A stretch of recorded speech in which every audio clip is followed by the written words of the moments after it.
नमस्कार, स्वागत है आपका। केंद्र सरकार एक कानून लेकर आई है और उसके ऊपर बहुत सारे बयान आए हैं, बहुत सारे वीडियो बने हैं, ठीक है? पक्ष अलग बात कह रहा है, विपक्ष अलग बात कर रहा है, सबके अपने-अपने तर्क हैं। दरअसल कानून ये है, मैं आपको पढ़ के बता देता हूँ। कानून का प्रावधान ये है, प्रधानमंत्री या मंत्री केंद्र स्तर के, राज्य में मुख्यमंत्री और राज्य में कोई भी मंत्री हो सकते हैं। यदि ये 30 दिन से अधिक ज़्यादा दिन हिरासत में रहते हैं, तो इनका पद चला जाएगा, मतलब इनकी योग्यता सीधे-सीधे तौर पर रद्द हो जाएगी। अब ऐसे में सवाल ये आ रहा है, विपक्ष का कहना ये है या कहें कि जो विशेषज्ञ हैं वो कह रहे हैं कि कानून तो ठीक है, सोच इसके पीछे क्या है ये बहुत जानना ज़रूरी है। इसका अगर दुरुपयोग होता है तो फिर ये कानून खराब है, अगर इसका उपयोग सही से होता है तो फिर ठीक है। दरअसल ये कानून तब और चर्चा में आ जाता है, कहें कि इसकी ज़रूरत तब और ज़्यादा महसूस होती है कि जब केजरीवाल कुछ माह तक जेल में रहे, उन्होंने वहाँ से इस्तीफा नहीं दिया, ठीक है? महीने गुज़रे थे, ध्यान रखना महीने गुज़रे थे। ये भी एक लोकतंत्र के साथ मज़ाक और खिलवाड़ जैसा है। और जब वो जेल से छूटे इसके बाद उन्होंने अगले दिन ही क्या नाम से इस्तीफा दे दिया। शायद उन्होंने सोचा हो कि इसके बीच उन्हें कोई राजनीतिक लाभ मिले, लेकिन दिल्ली से आप पार्टी साफ़ हुई। ख़ैर, ऐसे कई सवाल जन्म लेते हैं। इसके अलावा अलग-अलग बातें निकल के आती हैं। अब मैं कुछ आपसे बातचीत करता हूँ कुछ आंकड़ों पर। अगर देखा जाए तो हमारी एक अजीब-सा कानून तो ये है कि पहली बात, जेल से आप वोट नहीं डाल सकते लेकिन चुनाव लड़ सकते हैं। ये भारतीय कानून का प्रावधान है, बड़ा अजीब-सा है। इसमें सुधार होनी चाहिए पहली चीज़। दूसरी प्रोसीजर, देश के 46% सांसद अपराधी हैं, मतलब उन पर आपराधिक मामले चल रहे हैं। इसके अलावा सवाल ये है, अब जो सबसे बड़ा सवाल है, सरकार ने बोला है मंत्री, मुख्यमंत्री या प्रधानमंत्री इन पर अगर चलता है केस और 31 दिन से अधिक दिन ही रहते हैं, तो इनको पद से हटना पड़ेगा। सवाल है इसमें विधायक, सांसद इनको शामिल क्यों नहीं किया गया? दरअसल ऐसा है कि अगर ऐसा करेंगे तो लगभग पार्टी का अस्तित्व खत्म हो जाएगा। फिर तो पार्टी अपने आप खत्म हो जाएँगी। इसके लिए मैं आपको एक आंकड़ा बताता हूँ कि अगर सांसद और विधायकों पर अगर ये नियम लागू कर दिया जाता, तो फिर तो ये जो कानून बना रहे हैं ना वो बचते और जो सामने बैठा हुआ है वो भी नहीं बचता। एक आंकड़ा लेते हैं एडीआर का। बीजेपी के पास 240 सांसद हैं, ठीक है? इनमें से 240 सांसदों पर 94 केस चल रहे हैं, 94 सांसदों पर केस चल रहे हैं। इनमें से 63 सांसद ऐसे हैं जिन पर बहुत गंभीर मामले हैं।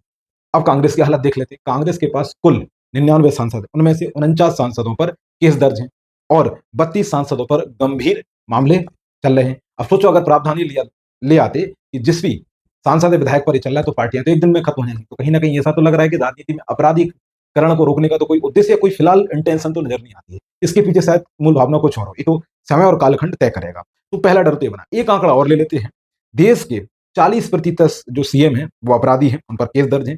45% जो विधायक हैं देश के, उन पर भी मामले चल रहे हैं और 46% मैंने जैसे बताया कि सांसदों पर भी मामले चल रहे हैं। तो आप एक तरीके से कह सकते हैं कि आपके देश की बागडोर, आपके राज्यों की बागडोर, आपके राज्य और देश के कानून बनाने की बागडोर कहीं न कहीं अपराधियों के हाथ में है, लफंगों के हाथ में है। ठीक है? ये लोकतंत्र के साथ मज़ाक है, खिलवाड़। ये डेमोक्रेसी खेलते हैं, देश का सत्यानाश करते हैं, व्यवस्थाओं का मज़ाक उड़ाते हैं, संविधान का जो कमी होती है, जो लैक होती है, उसका भरपूर फ़ायदा उठाते हैं। इनको बहुत प्रॉपर फ़ायदा मिलता है।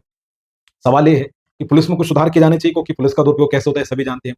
दूसरी बात, जाँच एजेंसियाँ, अगर आप इनका अतीत उठा के देखेंगे तो उन पर लगातार आरोप आरोप लगे हैं कि सरकार के कहने पर ये सरकार के रट्टू तोते हैं, चाहे फिर ईडी हो, चाहे सीबीआई हो या कोई भी ऐसी संस्था हो जो जाँच करती हो जिसके अधिकार में आता हो। तो सब एक शक की निगाह से देखते हैं और पिछले कुछ समय में देखेंगे तो विपक्ष के काफ़ी सारे नेताओं को जेल में डाला गया है। तो पहला डर तो ये बना है कि अगर उनका दुरुपयोग होता है तो फिर किसी भी विपक्ष के नेता को फँसाना इस देश में कोई बहुत बड़ी बात है नहीं। ₹500 का केस लगाकर भी उसको फँसाया जाता है। इतने सारे हमारे कानून हैं, इतनी सारी कानून में विविधताएँ और कमियाँ भी हैं, आप ऐसा कह सकते हैं।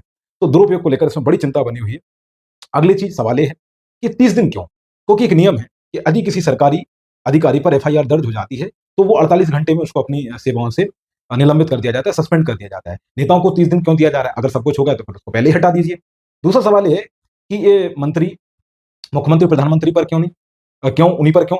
विधायक हो, सांसद हो और ग्राम पंचायतों पर भी लागू, क्योंकि ग्राम पंचायतों में तो और क्या नाम से अपराध होते हैं और वो किसी कवि ने शायद इसीलिए लिखा है कि इस देश में प्रधानमंत्री की आलोचना करना आसान है, गाँव के प्रधान को गाली देना थोड़ा कठिन। तो ऐसे कुछ सवाल आते हैं तो उन पर भी लागू होना चाहिए।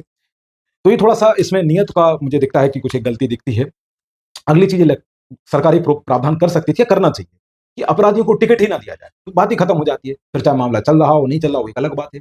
ऐसे कुछ सवाल आते हैं, ठीक है। हो सकता है इसमें और भी सवाल आएँ तो आप कमेंट में दे सकते हैं, आपके पास स्वतंत्रता है। अगला, जैसे कई बार लगातार कई सालों से अलग-अलग स्तर पर बात उठती आई है कि मंत्री का पढ़ा-लिखा होना भी ज़रूरी है, उसके लिए एक स्टैंडर्ड बनाया जाए। अभी हाल-फिलहाल तो ऐसा कुछ नहीं है, लेकिन उसके लिए तैयार किया जाना चाहिए। सबसे बड़ा जो पॉइंट ये आता है कि यदि मान लो कोई व्यक्ति है, जैसे उदाहरण के लिए बिहार में चुनाव है, बिहार में सरकार किसी पार्टी की बन जाती है, ठीक है? मान लो वहाँ पर क्या नाम से तेजस्वी यादव की पार्टी बनती है।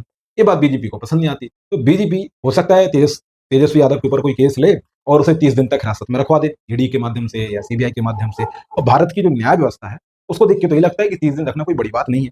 ऐसे में तेजस्वी यादव का पद तो जाएगा ही जाएगा। उन्हें जो राजनीतिक जो छवि का नुकसान होगा, उसकी भरपाई कर पाना उनके लिए मुश्किल है।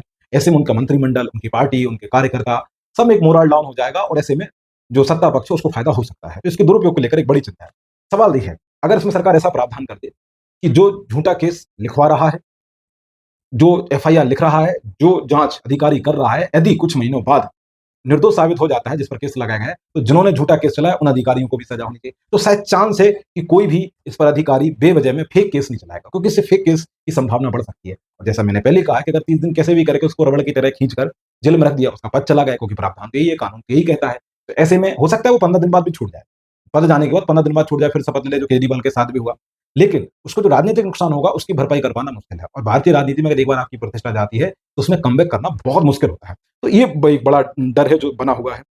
अगला, अब लाल बहादुर शास्त्री जैसे नेता नहीं होते हैं कि वो अपने आप कोई आरोप लगे और क्या नाम से इस्तीफा दे दें पदों से। अब जो नेता हैं, उनके अंदर एक सत्ता की भूख है, एक भ्रष्टाचार करने की प्रवृत्ति बन चुकी है और हमारे आस-पास शायद इकोसिस्टम ऐसा हो गया हमारी भारतीय राजनीति का कि मतलब अपराध से लिप्त है, उसके बिना वो शायद अब मुक्त हो नहीं पाती है। तो इसको अब इससे कैसे मुक्त होगा, क्या होगा, इसके लिए जनता पर छोड़ नहीं सकते हैं, क्योंकि हमें पता है कि वो इन मामलों को ज़रूर समझते ही नहीं है। जिन पर ये ज़िम्मेदारी है, वो ऑलरेडी पहले से ही इस मसलों में फँसे हुए हैं, इस दलदल के वो खुद शिकार हैं, इसके वो खुद शौकीन हैं।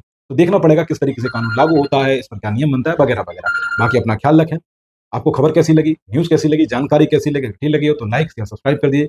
बाकी राष्ट्र, पर्यावरण, महिला तीनों का सम्मान करिए। जय हिंद, जय भारत।